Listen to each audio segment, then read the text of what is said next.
Olá, leitores do Portal Guia-me. Hoje nós entrevistamos Matheus Ortega, que trabalha com projetos sociais desde 2010 em países vulneráveis como o Haiti.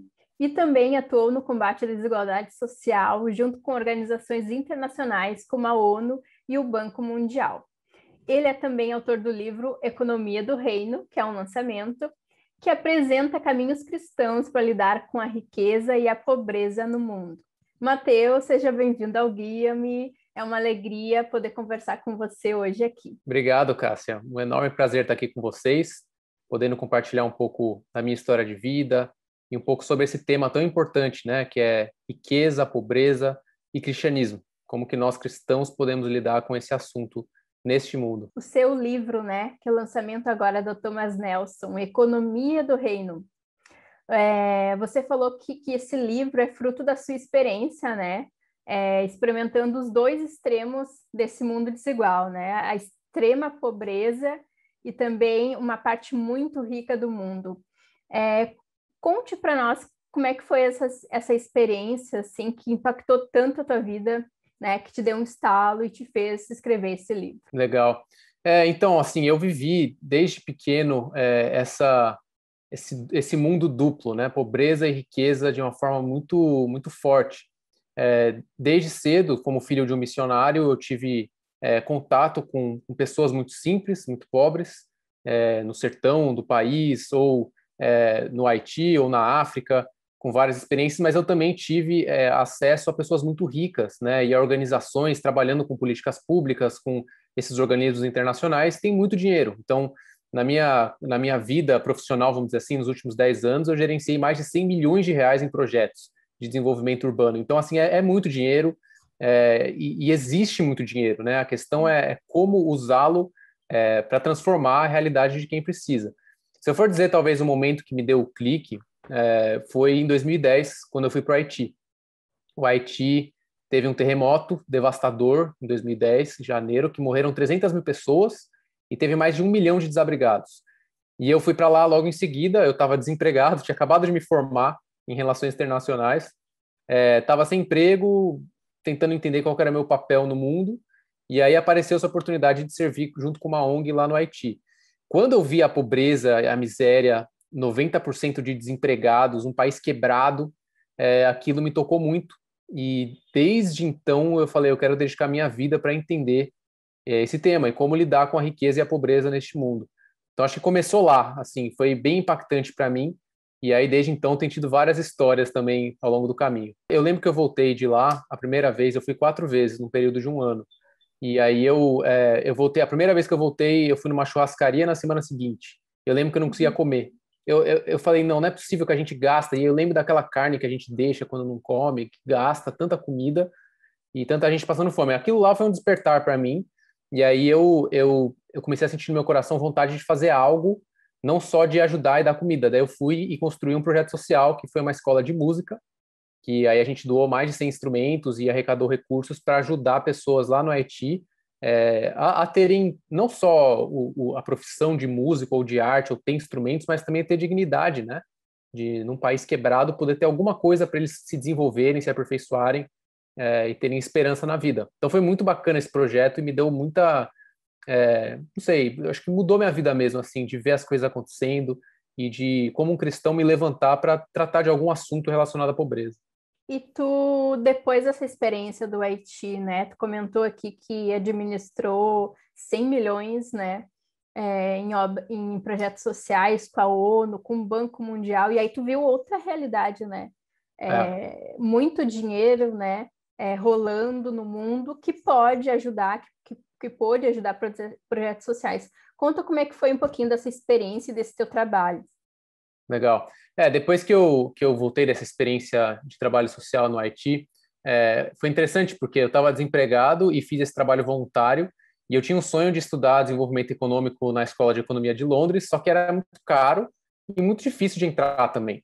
E aí o fato de eu ter feito esse trabalho voluntário me abriu muitas portas para conferências, começaram a me chamar para falar em lugares, eu fui para o Fórum Econômico Mundial, fui para a conferência da Google, comecei a ir para vários lugares assim, e isso me deu projeção, aí eu consegui bolsa para estudar. Deus é incrível, né? Porque ele abre as portas de uma forma inesperada. E aí, depois que eu fui estudar nessa escola, eu voltei e aí comecei minha carreira trabalhando com desenvolvimento sustentável e desenvolvimento urbano. Então, o que que eu fiz, né? Eu trabalhava com o governo britânico e aí era um dinheiro de cooperação bilateral. Então, vinha dinheiro de organismos internacionais, como a ONU, o Banco Mundial e outros, e aí eu era responsável por gerenciar essa interação entre outros países e as cidades brasileiras, outras cidades pelo mundo. E aí a gente trabalhou com São Paulo, Belo Horizonte, Recife, e mais recentemente Salvador. Então, eu tive a oportunidade de trabalhar com secretários, com prefeitos, fazer missões, e isso tudo em meio a muita riqueza, em meio a muita abundância. E aí, desde sempre, a minha crise e a minha questão sempre foi como que eu posso viver para unir esses mundos? E como que o cristianismo é uma resposta? Porque eu não acredito que o mundo tenha a resposta para a desigualdade, para a pobreza. Eu acredito que o reino de Deus é a resposta, né? É um reino que traz equidade, não necessariamente uma igualdade em que todos vão ter o mesmo número, né, mesma quantia de bens, mas uma equidade em que todos são vistos com honra diante de Deus e com dignidade. Então, eu acredito que o cristianismo tem uma resposta para isso, e é importante dialogar também com esses organismos internacionais. Tu acredita que combater a desigualdade social é também estabelecer o reino de Deus na Terra? É uma função que o cristão, que a igreja deve se preocupar? Então, eu tô com um perfil no Instagram que chama Economia do Reino, e lá a gente está tendo várias discussões com pessoas, está sendo muito interessante. E hoje mesmo teve uma pessoa que falou, mas a gente não tem que combater a desigualdade, a gente tem que combater a pobreza. Porque a desigualdade é a diferença entre recursos, entre quem tem muito e quem tem pouco. E a pobreza é um nível abaixo, né, do suficiente para se viver. O que eu falei para ela foi que eu acredito que tanto a pobreza quanto a desigualdade são desvios de rota da criação, né? Que Deus criou esse mundo não para ter uns com muito e outros com pouco. Eu acredito que Deus criou esse mundo para todo mundo viver em abundância num jardim em que há tudo para todos e todos se suprem, né? Então eu acho que existir a desigualdade é uma consequência da queda do homem. E o cristianismo, para mim, ele vem na contramão do mundo, né? Trazendo o pobre para o centro, né? Para o centro da discussão. Então, a gente tem várias passagens bíblicas. Uma delas é aquela que fala: se você tiver um homem famoso, um prefeito no seu meio e um mendigo, um homem muito pobre, não coloque um no lugar especial e o outro lá no fundo. Por quê? Porque o cristianismo traz essa equidade. Todos são iguais perante Deus, né? Todos estão nus perante Deus. A gente não tem essa capa perante Deus, né? Então, riqueza, pobreza não faz diferença para Deus. O que ele quer é que a gente olhe para todos com essa dignidade, né? Tu escreveu o livro, né? Baseado na Bíblia e na história do cristianismo, tu conseguiu identificar 4 perfis cristãos de como lidar com a riqueza e com a pobreza, né? Explica para nós aqui, resumidamente, quais são esses 4 perfis.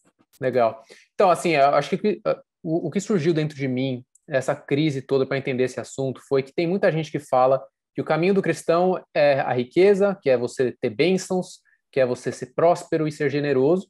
E aí, de outro lado, tem gente falando que você tem que ser pobre, abrir mão de tudo, ser um missionário na África, que aí você está seguindo a Jesus. Então, você tem pessoas falando coisas muito distintas. E como que a gente lida com isso? Como que a gente lida com essa informação sobre qual que é a nossa posição no mundo? Então, eu fui ler, eu fui estudar, eu comecei a estudar desde a história do cristianismo, os primeiros pais da igreja, os pais apostólicos, o que as pessoas, desde que Jesus veio à Terra, falam sobre esse assunto, né? E até antes, né, no Velho Testamento também. E o que eu fui descobrir é que tanto a riqueza quanto a pobreza são caminhos possíveis para o cristão. Não existe um caminho perfeito, né? Eu tenho falado isso bastante, porque não adianta a gente achar que existe um caminho que é superior aos outros, porque o que existe são chamados, são dons diferentes, e aí Deus tem um propósito para cada pessoa, dentro do seu contexto, para lidar com o tema da riqueza e da pobreza. Então, se for ver na Bíblia, você tem vários dons. Então, eu destaco no livro 4 dons específicos. Um dom que é o da contribuição, o outro dom que é da administração, outro dom que é da misericórdia e outro que é do serviço. E esses dons, eles são muito diferentes, né? Contribuição é diferente de administração. Por quê? Porque a pessoa que tem o dom de dar, ela vai dar abertamente, generosamente. A pessoa que tem o dom de administrar, ela vai calcular para onde que ela vai dar. Então, na essência é diferente, né? Você vai lidar de uma forma diferente com o recurso. E aí foi surgindo todo esse conceito, e eu estudando, eu nunca tinha visto alguém falar sobre isso, e aí eu vi que tinham 4 visões diferentes para lidar com riqueza e pobreza no cristianismo.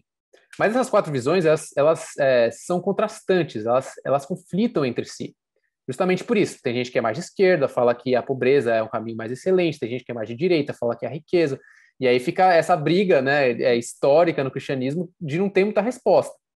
E aí o que eu trago no livro são esses 4 caminhos que, a meu ver, eles são complementares. Você tem o caminho do doador, que é aquele que é chamado para dar generosamente, para contribuir para o reino de Deus. Tem o caminho do moderado, que é aquele que é chamado para administrar e para saber e para usar de bom senso nos recursos, saber aonde aplicar, aonde colocar. Você tem o caminho do transformador, que é aquele que está buscando mudar, né, a estrutura da sociedade e trazer justiça para a terra. E você tem o abnegado, que é aquele que também enxerga o abrir mão de recursos como um caminho para servir a Deus. Diferentes, mas complementares, e todos eles têm o seu espaço, né? Acho que essa é a mensagem. Não existe um que é melhor do que o outro. Você não precisa ser rico para ser aceito por Deus. Você não precisa ser pobre, abrir mão de tudo para ser aceito por Deus. A gente tem muitos exemplos na Bíblia e na história de pessoas que viveram riqueza, viveram em pobreza, viveram no meio termo e foram seguidores de Jesus. Então, acho que essa é a grande descoberta do livro e que eu apresento com essa publicação.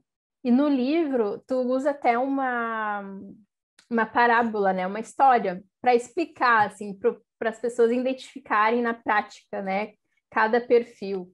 E o muito interessante que eu acho que no meio cristão, a gente sempre tem essa visão que o perfil abnegado é o mais cristão de todos, né? Porque ele, nossa, é aquele perfil que deixa a vida toda de lado, vai para a África, vai ser missionário, né?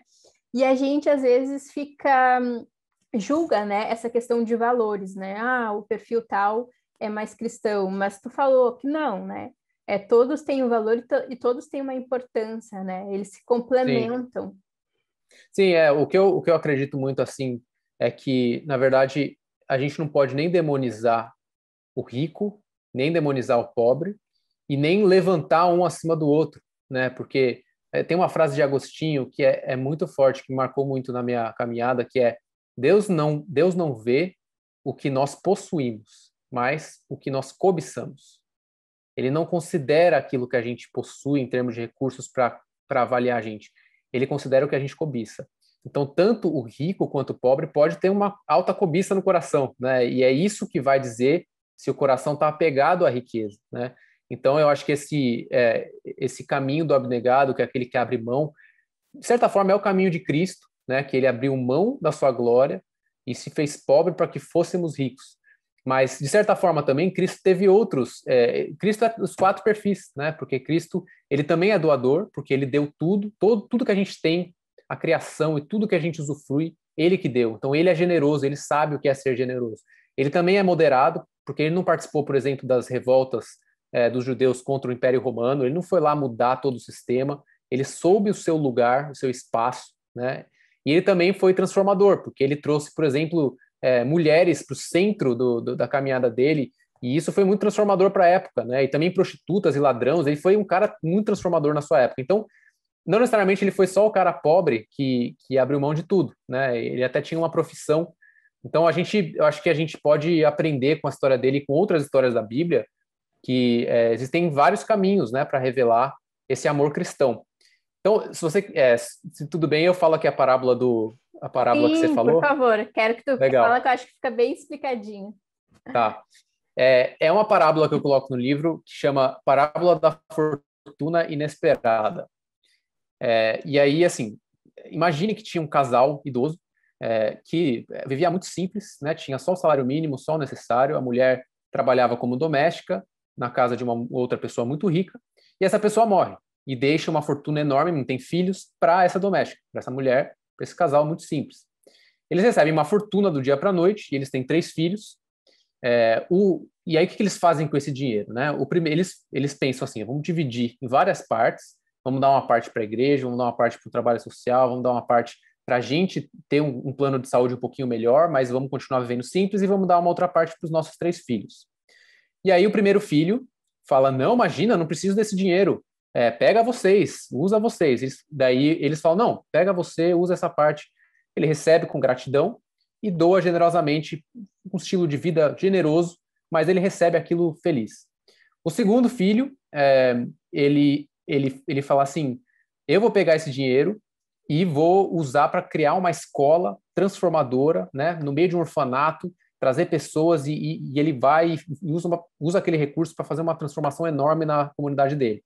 E o terceiro filho fala, eu não preciso desse dinheiro, eu vou doar tudo, pega e dá tudo para uma creche e entrega a vida dele, porque aquele dinheiro não seria necessário para ele. O que significa essa parábola? Significa que a gente tem 4 pessoas, né? Você tem o casal, 4 grupos, né? O casal que usa o recurso para dividir de forma moderada e com bom senso, usando prudência para dividir esses recursos.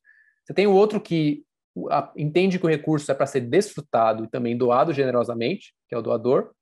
Você tem o outro que usa para fazer transformação social, que é o transformador, e o outro que abre mão do recurso porque ele vê que não é necessário ter tanto dinheiro para viver, que outras pessoas precisam dele, que é o abnegado.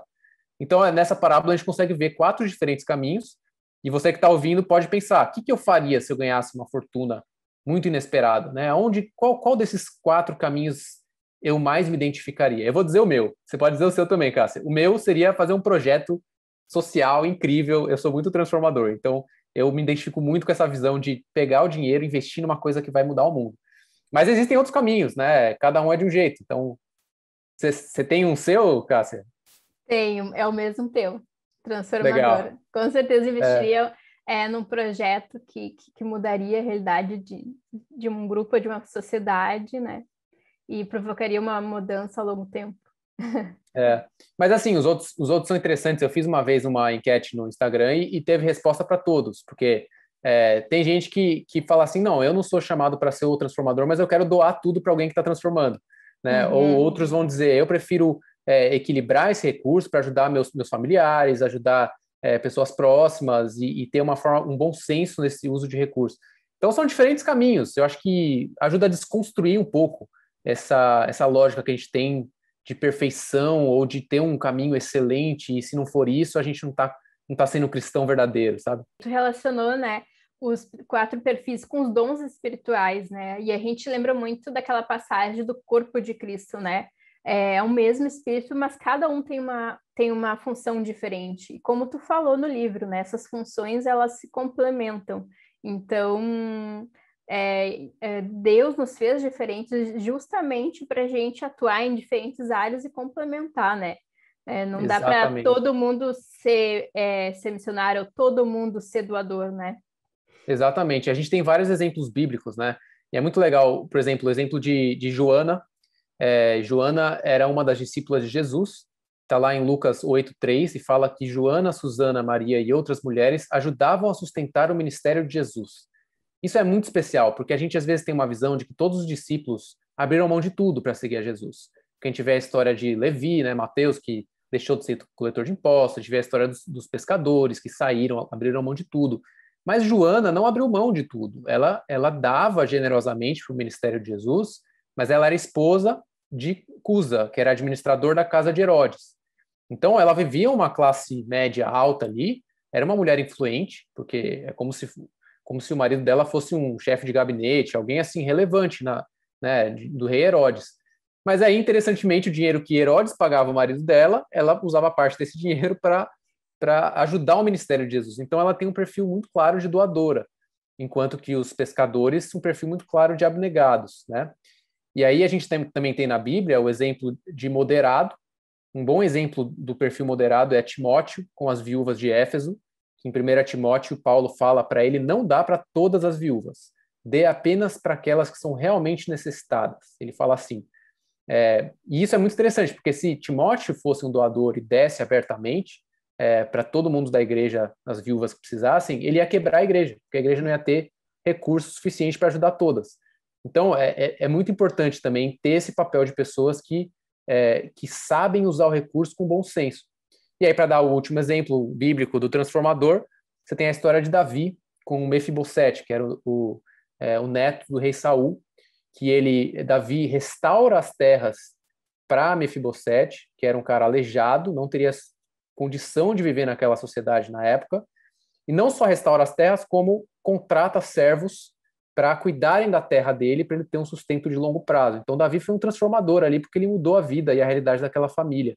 Não só deu uma esmola, deu uma ajuda ali, mas transformou. Então, tem exemplos bíblicos aí de sobra, né? E o livro tem muitas referências desses exemplos, para a gente entender que cada um tem um dom, cada um tem um lugar, e todos podem juntos construir essa economia do reino. E a gente pensando no mundo caído, como tu mencionou no início, né? Onde o rei desse mundo, a Bíblia diz, é o dinheiro, é mamão, né? A gente vê um mundo tão desigual, né? Socialmente, e parece, assim, que é quase impossível a gente alcançar uma justiça social perfeita, né? Plena, né? A gente sabe que os sistemas econômicos, nenhum foi perfeito, todos teve falhas, né? E tu menciona no livro, fez até uma ilustração muito bonita, muito poética, né? Que no milênio, né? No milênio, com o reino de Cristo no mundo, é que nós vamos poder ter esse mundo perfeito, né? Essa utopia, essa justiça perfeita. Tu acredita que vai ser assim? E como especialista em economia, tu acredita como vai ser esse mundo? Porque nós, com as nossas limitações, né? Essa questão da desigualdade é tão complexa, a gente quase nem consegue imaginar que a gente vai viver uma realidade assim. Não, é muito complexo. Eu acho que o que eu trago no livro no começo é uma parte fictícia, né? É uma ficção inspirada no C.S. Lewis, nesses escritores que usam da fantasia para passar valores, em que eu trago como se eu tivesse numa jornada no Novo Éden, como se fosse um lugar, como se fosse o Jardim do Éden, mas no futuro, né? Um lugar restaurado em que as relações são perfeitas entre as pessoas, em que o sistema não é de trocas, então eu não vendo algo para comprar algo, mas não tem carência, não tem necessidade. Existe produção, mas não existe necessidade. É um sistema perfeito. E aí isso é como se fosse uma utopia, né? Como se fosse um lugar que a gente quer chegar e que a gente sonha que seja o reino dos céus implantado. Eu não sei dizer se vai ser no milênio, eu não sei a questão da escatologia, qual que vai ser o período exato em que isso vai acontecer. Mas o que eu acredito é que Jesus ele vai voltar e que ele vai estabelecer o reino dele. E quando ele estabelecer o reino dele, vai ser um reino perfeito. Não vai ter sofrimento, não vai ter dor, não vai ter morte. Eu acredito que não vai ter desigualdade, no sentido de pessoas terem valor perante Deus, todos vão ser igualmente amados. Não existe maior ou menor no reino dos céus. Isso é uma coisa que Jesus faz questão de falar quando os discípulos perguntam: eu posso ficar no seu braço direito, eu posso ser o mais poderoso, o cara mais influente no teu reino. Ele vira e fala: se você quer entrar no meu reino, você tem que ser como uma criancinha. Então é um coração de criança. Imagina um lugar em que todos têm um coração de criança, um servindo aos outros com amor. Enfim, eu comecei a sonhar com isso e a pensar nesses fragmentos de visão que já tem na Bíblia, tipo que Isaías fala, que é o cordeiro com o leão e a criancinha. A gente sabe muito do cordeiro com o leão, mas a gente não sabe do que fala que a criancinha vai pegar numa cobra, né? Que é uma figura muito interessante, né? Que a cobra é um sinal de perigo. Não vai ter perigo, né? Não vai ter risco. E eu acho que isso é lindo, é uma imagem linda que a Bíblia traz para a gente do que a gente deve buscar trazer para a Terra. Se a gente vai viver isso nessa Terra enquanto a gente viver, eu não sei. O que eu sei é que a gente é chamado para fazer a oração do Pai Nosso, né? Que venha a nós o teu reino, assim na Terra como é nos céus, e não só fazer a oração, como buscar na prática trazer esse reino para a Terra. Então esse é o nosso desafio. Quando isso vai acontecer e como, não sei como que vai ser. É verdade, Matheus. É um sonho, né? Que todo cristão tem. E como é que explica para nós um pouquinho esse conceito da economia do reino, né? Que é muito diferente da economia terrena. E quais são os valores dessa economia do reino? Legal. Deixa eu mostrar aqui o livro, porque vou ler um trechinho dele agora. O livro que foi publicado pela Thomas Nelson esse mês agora, recentemente. E aí tem um capítulo aqui para o fim, que é a economia do reino. E eu vou ler aqui para vocês esse trecho, que é: Jesus Cristo convida a todos a participarem da economia do seu reino. A sua moeda não é de troca, nem é possível ser acumulada. Tudo que existe nessa economia não tem custo. Todos são bem-vindos. Os que não têm dinheiro podem comer, tomar leite e vinho, pois tudo é de graça. Também não há transações de interesse próprio. Ninguém é devedor nessa economia, mas todos os que participam dela escolhem ser infinitamente devedores de amor. E aí eu falo aqui de um conceito que é que a economia desse mundo, ela preza por ganhos individuais, ou seja, eu quero ganhar na minha carreira, eu quero crescer, ainda que tenha perdas absolutas, ou seja, ainda que outros percam. Eu vou destruir o planeta? Vamos destruir o planeta. Eu quero ganhar, eu quero lucrar. Essa é a lógica desse mundo. A lógica do reino de Deus é: eu estou disposto a ter perdas individuais para que exista ganhos absolutos, que foi o que Jesus fez. Jesus, ele abriu mão de sua vida, abriu mão de sua glória, deu tudo o que tinha para que o mundo tivesse acesso à vida eterna e a Deus. E eu acho que nós, como cristãos, a gente tem que olhar a nossa vida com esse olhar da eternidade. Quando a gente tem esse olhar da eternidade, a gente deixa de ter o olhar imediatista, que é o materialismo e o consumismo, que é eu quero para mim, esse individualismo, que é o que marca a sociedade de hoje. Sou eu sou o centro do mundo. Eu tenho o direito de ser feliz. Tem muita gente que fala isso. Daí você tem o direito de ser feliz e machucar todo mundo com esse seu direito, né? Então, assim, é muito incoerente esse individualismo dessa lógica do mundo.